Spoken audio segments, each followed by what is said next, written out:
Քանի որ հարցերի ժամանակ իմ հերթը չասավ, ես նախ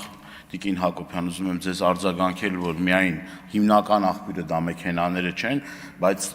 ամիսներ, տարիներ շարունակ օդի աղտոտվածության հարցը, որ բարձրացվում էր, Երևան քաղաքի ավականու ուրեմն ձեր խմբակցության ղեկավարը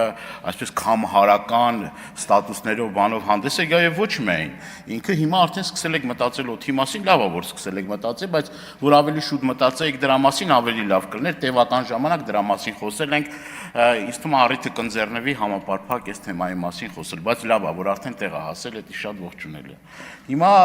պարոն Պապյան, երկու հարց ունեմ։ Առաջին հարցս դա վերաբերվում է 90 օրյա սահմանափակումների հետ կապված։ Ինչ նորություններ կան այս մասով, խնդրում եմ ձեր եզրափակիչ ելույթի ժամանակ ասեք, որովհետև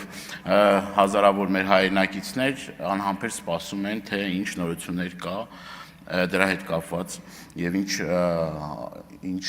հանգրվանի եք հասել բանակցությունների արդյունքում էլեկտրոմոբիլների հետ կապված էլի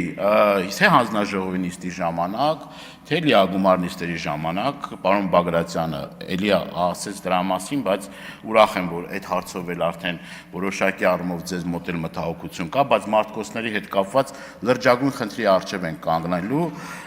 որովհետև եթե տեսնում ենք այն երկրների ուրեմն վիճակը, որը մեզնից ավելի տարիներ առաջ են այս խնդրի առջև բախվել, լավ կլինի որ օր առաջ այս խնդրի մասին մտածենք, բայց ինձ ուրիշ հարց է հետաքրքիր։ Ես ուզում եմ,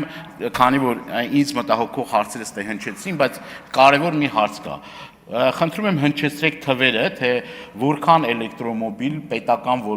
ոլորտի աշխատողների, այսինքն պետությունը ինչքան էլեկտրոմոբիլ է գնել իր կարիքների համար, ծառայողական մեքենաները, ինչ կա այս հարցով, արդյոք ունեք հաշվարկներ, թե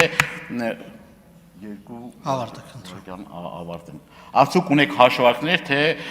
ինչքան ներդրում է պետք եւ ինչ է